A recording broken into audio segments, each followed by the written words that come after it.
उपेन्द्र ब्रह्मआ बे दुलाराय बर' फरायसा आफादावनो आफादगिरि जानानै थांनाय UPPL नि प्रमद बर' सावरायनायानो जा सोरबा राकेश ब्रह्म बुंनायानो जा सोरबा फेरेंगियानो बुंनाय जा बे सब स्क्रिप्टेड बाय दुलाराय बर' फरायसा आफाद दिनै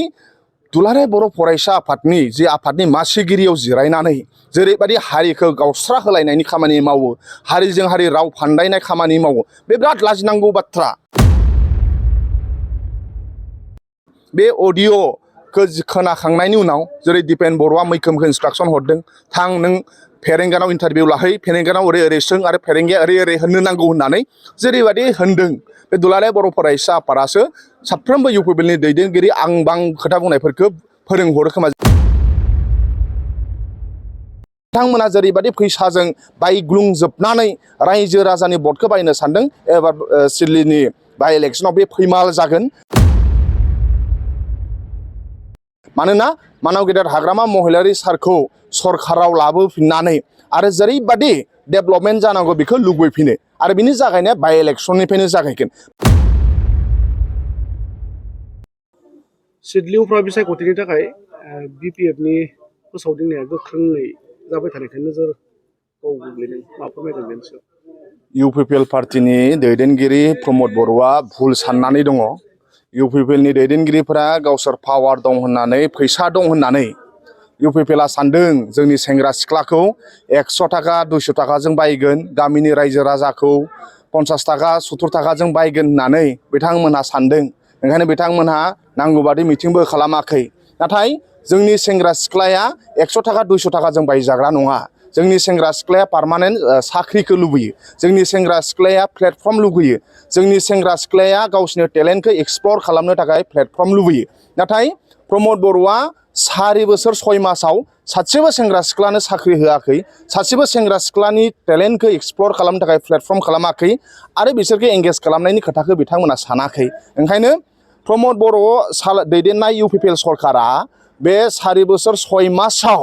जेरैबायदि बिथांमोना गोरोन्थि मावबाय जोंनि लाइमोनफ्रा दुखु दाहायाव दं आबादारिफ्रा दुखु दाहायाव दं फोरोंगिरिफोरा भेन्सार स्कुला सरकारि जायाखै कन्ट्रेक्टरफ्रा खामानि मोनाखै ओंखायनो बिथांमोनहा रागा जोंजोबनानै दङ मोनफ्रोमबो थाखोनि सुबुंफोरा रागा जोंजोबनानै दं लाइमोनफ्रा साख्रि बाख्रि मोनैनि रागा आरो कन्ट्रेक्टरफ्रा खामानि मोनैनि रागा आबादारिफ्रा गामियाव बे 4 बोसोर 6 मासाव सासेबो आबादारिनो इरिगेसन प्रजेक्ट मावनानै होआखै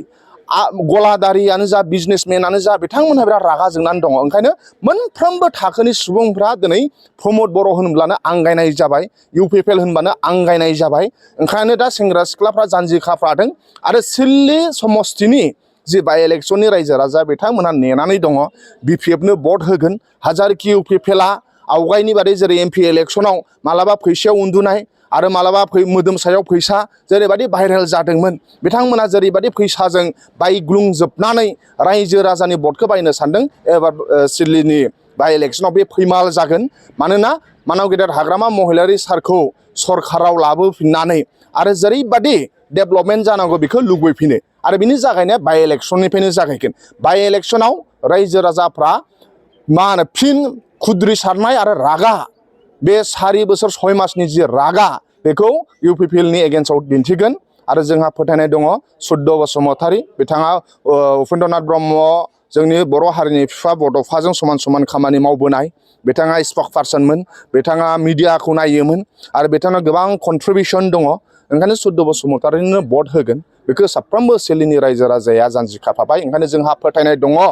जे सिडलीनि रायजो राजाया जेरैबायदि खस्थ' बे आइफवालि दालां बे आइफवालि दालांखौबो मानाव गेदेर हाग्रामा महिलारि सारासो लुनाय आरो लामा दालां जेबो गैयामोन सिडली समस्तियाव गोलैनाय बेफोरखौ मोनफ्रोमबो मानाव गेदेर हाग्रामा महिलारि सारासो लुजोबनाय दिनै प्रमद बर'आ सिडली समस्तियाव बे 4 बोसोर 6 मासाव मा खामानि मावखो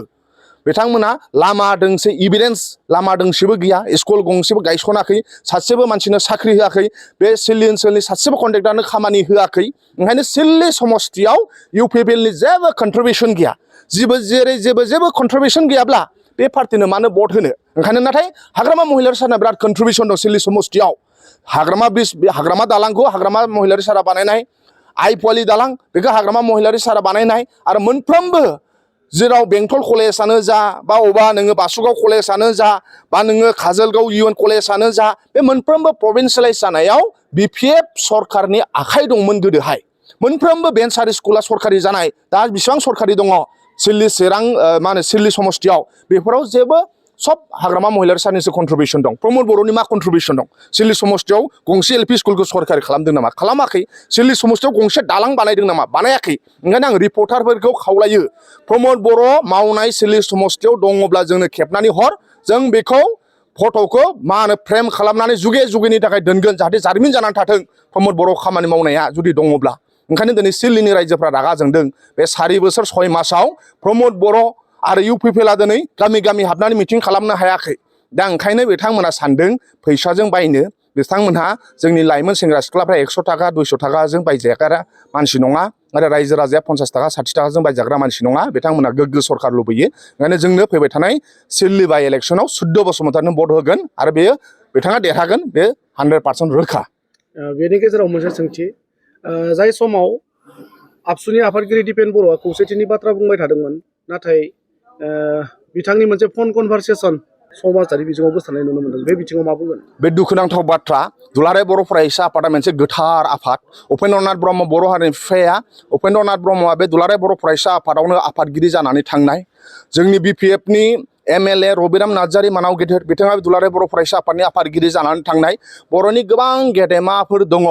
सोमला बसुमतारि बिथांमोनहा गारलाबाथा बिथांमोनहा बे गेदेमा बिथांमोनहा दुलाराय बर' फरायसा आफादाव बिबान लानानै खामानि मावनाय आरो बे दुलाराय बर' फरायसा आफादा गोथार आरो मोनसे रेसपन्सिबिलिटि गोनां दिनै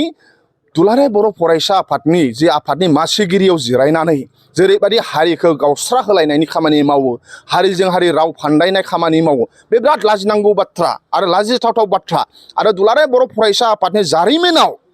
नोङो जुदि मा होनो गोदोनिफ्राय जागायनायनिफ्राय लाजेननानै दासिमहालागै जुदि जों सानोब्ला कनकेश्वर नार्जारि सारमोनखौ बिनिफ्राय लानानै दासिमहालागै जुदि बेसेबां आफादगिरि नेहाथारि दङ बिथांमोननि जारिमिनाव आं बेबादि नुफेराखैमोन दुलाराय बर' फरायसा आफादनि जि मैखोम बिथांजों जे सावरायनाय जे कनभारजेसन आंबो खोनादों जे मैखोमखौ जेरैबादि इन्स्टिगेट खालामहरदों इन्सट्राक्सन हरदों इउपिपिएलनि इएम फेरेंगा आदा बिथांखौ इन्सट्राक्सन हरदों जे दिनै जों साननानै लायो होमब्ला इउपिपिएलनि प्रमद बर' सावरायनायानो जा सोरबा इएम राकेश ब्रह्म बुंनायानो जा सोरबा फेरेंगायानो बुंनाय जा बे सब स्क्रिप्टेड बाय दुलाराय बर' फरायसा आफाद जे दुलाराय बर' फरायसा आफादा दिनै मानाव गेदेर राकेश ब्रह्मआ जेरैबादि आं बां खोथा बुंगासिनो दङ बे होमबा दुलाराय बर' फरायसा आफादा स्क्रिप्टेड खालामनानै हरो खोमा लिरनानै हरो दिनै जों बेखौसो सानबाय दिनै फेरेंगाया बायदिसिना खोथा बुंनायफ्रा दुलाराय बर' फरायसा आफादासो माने लिरनानै हरो खोमा जों बिदिसो साननो गोनां बायद'था जाबाय बे अडिअ'खौ खोनाखांनायनि उनाव जेरै दिपेन बर'आ मैखोमखौ इन्सट्राक्सन हरदों थां नों फेरेंगानाव इन्टारभिउ लाहै फेरेंगानाव ओरै ओरै सों आरो फेरेंगाया ओरै ओरै होननो नांगौ होननानै जेरैबायदि होनदों बे दुलाराय बर' फरायसा आफादासो साफ्रोमबो इउपिपिएलनि दैदेनगिरि आं बां खोथा बुंनायफोरखौ फोरोंहरो खोमा जों बेखौ साननो गोनां जादों दा आं लाजिथावथाव मोनदों दुलाराय बर' फरायसा आफादनि सियाराव जिरायनानै बेफोरबायदि खोथा बुंनो नाङामोन बे दुर्ग बायगजनक उपेन्द्रनाथ ब्रह्मआ सोरगोनिफ्राय हयथ' दुखु मोनदों खोमा गावनि उपेन्द्रनाथ ब्रह्म जिरायनाय सियाराव जिरायनानै दिनै बर' हारिखौ गावस्रानाय जेरै उपेन्द्रनाथ ब्रह्मआ बर' हारिया खौसे जानो नांगौ मुलुगनि बर'फ्रा मा होनो जौगासारनो नांगौ बुहुमनि बर'फोर खौसे जा होननानै बड'फाया बुंदों नाथाय दिपेन बर'आ गावस्रानांगौ होननानै खोथा बुंदों बे मा होनो बे लाजिथावथाव बाथ्रा आरो बेखौ जों लुबैयो दुलाराय बर' फरायसा आफादा सावरायनानै बेखौ एक्सन लाथों आरो कनस्टिटिउसननि जुदि बेरेखा जादोंब्ला बेखौ दुलाराय बर' फरायसा आफादा गावसोर सावरायनानै एक्सन लाथों आरो दुलाराय बर' फरायसा आफादनि मा होनो आखुआ बेबादि जानो नाङा बेखौ जोङो गोथौ दुखु मोननाय जादों। गोजोनथों।